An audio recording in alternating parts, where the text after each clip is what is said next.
আমের আটার সাথে সামান্য একটু জল মিশিয়ে এই ধোসা একবার বানিয়ে দেখুন। দেখুন কত সুন্দর হয়েছে আর কত মচমচে হয়েছে। দেখুন শুধু আটা দিয়ে যে এত সুন্দর গোলা ধোসা তৈরি করা যায় না দেখলে কিন্তু বিশ্বাসই হবে না। আর খেতে তো ভীষণ টেস্টি, খুবই অল্প সময়ের মধ্যে রেডি করা হয়ে যাবে। নমস্কার বন্ধুরা, প্রতিদিনের মতো আরো একটা দারুণ রেসিপি নিয়ে হাজির হয়ে গেছি। আজকে আমি আপনাদেরকে তৈরি করে দেখাবো আটার মশলাদার গোলা ধোসা। খেতে কিন্তু দারুণ হয়। আমরা তো সবসময় রুটি তৈরি করে খাই, তবে এইভাবে একবার রুটি বাদ দিয়ে এই ভিন্ন স্বাদের রেসিপিটি একবার বানিয়ে দেখতে পারেন। খেতে কিন্তু দারুণ হয়। রুটি যেভাবে আমরা তৈরি করি তার তুলনায় কিন্তু অনেক সহজ তৈরি করা, খেতে কিন্তু অনেকই টেস্টি হয়। খুবই সহজ বন্ধুরা। তো বন্ধুরা চলুন আমি খুবই সহজ ভাবে আপনাদেরকে তৈরি করে দেখাবো। আশা করছি অনেক পছন্দ হবে। তো পুরো ভিডিওটা শেষ পর্যন্ত দেখার অনুরোধ রইল। তো সবার প্রথমে আমি এখানে একটা বাটির মধ্যে নিয়ে নেব আটা। তো আমি এখানে 2 কাপ মতো আটা নিয়েছি। আমরা যে সবসময় যে গমের আটাগুলো দিয়ে রুটি তৈরি করি সেই আটা এখানে নিতে হবে। তো এবার আমি বাটির মধ্যে নিয়ে নেব আর সাথে দিয়ে দেবো স্বাদ মতো লবণ। এখানে কিন্তু আটার কোনো মাপ নেই, বেশি করে বানাতে চাইলে বেশি করে আটা নিতে হবে, কম করে বানালে একটু কম আটা নিলে হয়ে যাবে।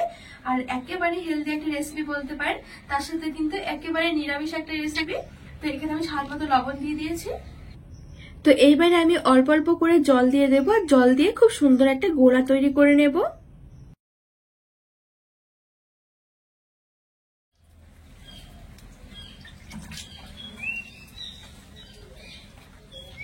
আর এখানে কিন্তু এই গোলাটা খুব বেশি একটা ঘন হবে না, আবার খুব বেশি একটা পাতলাও নয়। তো এখানে আমার 2 কাপ আটার জন্য 2.5 কাপ মতন জল লেগেছে। তো এই দেখুন ঠিক এরকম করে কিন্তু গোলাটা তৈরি করে নিতে হবে। এবারে ঢাকা চাপা দিয়ে আমি এই গোলাটা এক সাইডে কিছুক্ষণ রেখে দেব। এইবারে আমি এখানে গ্যাসের উপর একটা কড়াই বসে একটা চটপটা পুর তৈরি করে নেব। এই পুরটা দিয়ে কিন্তু এই ধোসাগুলো খেতে অনেক বেশি ভালো লাগে। তো এখানে কড়াইয়ের মধ্যে আমি সামান্য করে একটু তেল গরম করে নেব।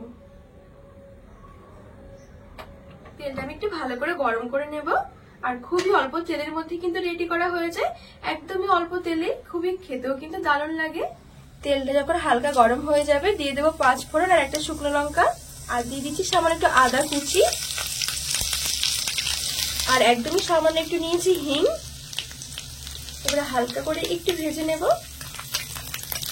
তো হালকা করে আমি ফোড়নগুলো খুব সুন্দর করে ভেজে নিয়েছি। এবার আমি এখানে নিয়েছি সামান্য একটু হলুদ গুঁড়ো আর একটু লঙ্কার গুঁড়ো। এটা লাল লঙ্কার গুঁড়ো নিয়েছি আমি, কাশ্মীরি লঙ্কার গুঁড়োটা যে হয় সেটা। এবার আমি তেলের মধ্যে দিয়ে দেব। আর এই গুঁড়োটা দিয়ে কিন্তু একদমই হালকা করে একটু নাড়াচাড়া করতে হবে, বেশিক্ষণ নয়, তাহলে কিন্তু পুড়ে যাবে, পরে খেতে তিতো তিতো লাগবে। তো হালকা করে যখন নাড়াচাড়া হয়ে যাবে তখন দিয়ে দেবো আমি আলু। আর এখানে কিন্তু আলুটা আমি সেদ্ধ করে একটু ম্যাশ করে নিয়েছিলাম। এখানে মিডিয়াম সাইজের 2টো আলু আছে। তো এবার আমি এই আলু সেদ্ধটা দিয়ে দেবো।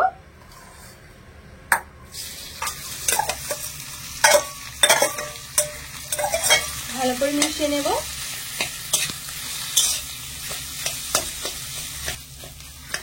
এখানে নেড়েছে আমি খুব সুন্দর করে মিশিয়ে নিয়েছি। এবারে দিয়ে দিচ্ছি সামান্য একটু জিরে গুঁড়ো, সামান্য একটু আমচুর পাউডার, আমচুর পাউডার না থাকলে না দিলেও হবে, আর সামান্য 1 চুটকি দিয়ে দিচ্ছি গরম মশলার গুঁড়ো, আর দিয়ে দিচ্ছি কাঁচা লঙ্কা কুচি, আর দিয়ে দিচ্ছি একটু কারি পাতা।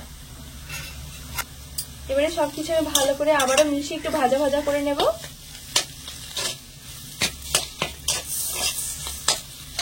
তো এখানে আমি নেড়ে ছেড়ে কিছুক্ষণ মতো ভাজা ভাজা করে নিয়েছি। যেহেতু আমি আলুটা সেদ্ধ করে নিয়েছি সেজন্য কিন্তু খুব বেশি একটা টাইম লাগবে না। তো এবারে দিয়ে দেবো আমি স্বাদ মতো লবণ, আর দিয়ে দিচ্ছি একটু চিনি। আবারও সবকিছু ভালো করে মিশিয়ে নেব।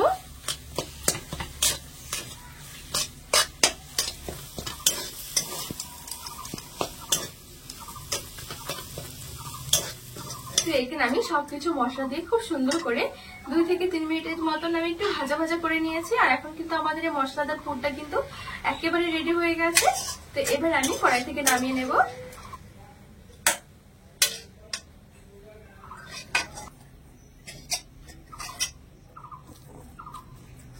এবারে চলুন আমি ধোসাগুলো তৈরি করে নেব।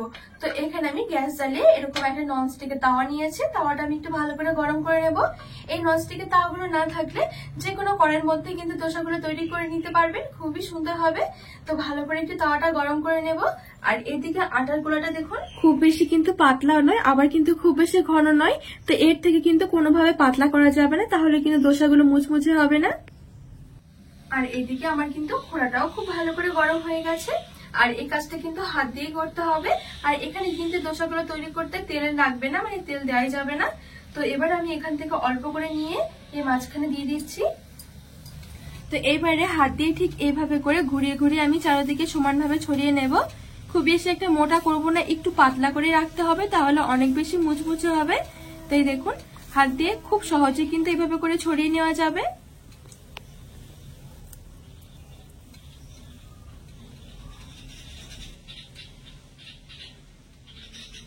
তো এই দেখুন আমি এখানে খুব সুন্দর করে পাতলা করে ছড়িয়ে নিয়েছি।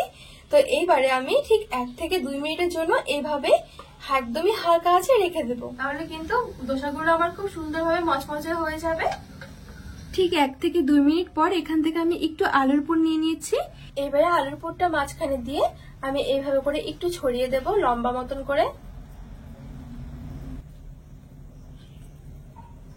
আর এই দেখুন কত সুন্দরভাবে কিন্তু একেবারে ছেড়ে উঠেছে, কোনোভাবে কিন্তু তার মধ্যে লেগে নেই। দেখুন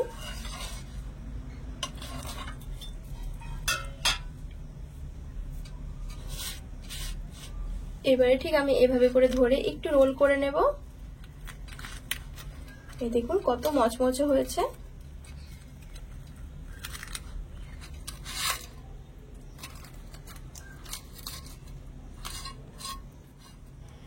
তো বন্ধুরা এই দেখুন এখানে আমার রেডি হয়ে গেছে একটা আটার গোলা ধোসা। কত সহজ আর কত সুন্দর হয়েছে দেখুন।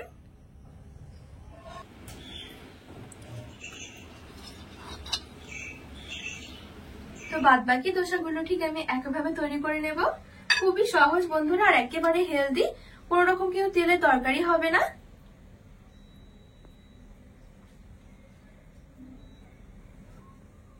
আর যখন এই দোসাগুলো এভাবে করে ছড়াবো তখন গ্যাসের আঁচটা একটু হালকা করে রেখে দিতে হবে, তাহলে কিন্তু খুব সুন্দরভাবে ছড়ানো যাবে।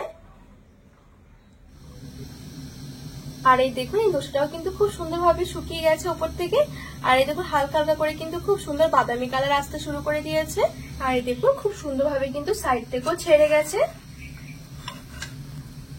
দেখুন এবারে আমি আলুর পুরটা আবারও মাঝখানে দিয়ে ছড়িয়ে নেব একটু লম্বা করে।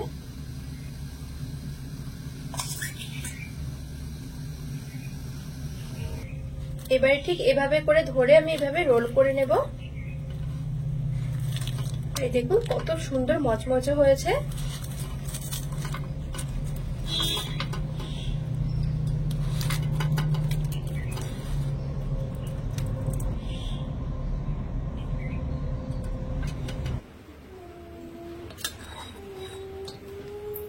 তো এখানে সবগুলো ধোসাই আমার খুব সুন্দরভাবে রেডি করা হয়ে গেছে। এবারে একটু আলুর পুর নিয়ে নিয়েছি আর একটু নিয়ে নিলাম ধনেপাতার কাঁচা লঙ্কা চাটনি। দেখুন কত সুন্দর হয়েছে, কত মচমচে হয়েছে দেখুন। শুধুমাত্র আটা দিয়ে যে এত সুন্দর ধোসা তৈরি করা যায় না খেয়ে দেখলে কিন্তু বিশ্বাসই হবে না, খেতে দারুণ লাগে, একেবারে মুখরোচক বলতে পারেন। খুবই অল্প সময়ের মধ্যে রেডি করা হয়ে যায়। তো বন্ধুরা আজকে ধোসার রেসিপি আপনাদের কেমন লেগেছে অবশ্যই কিন্তু কমেন্ট করে জানাবেন।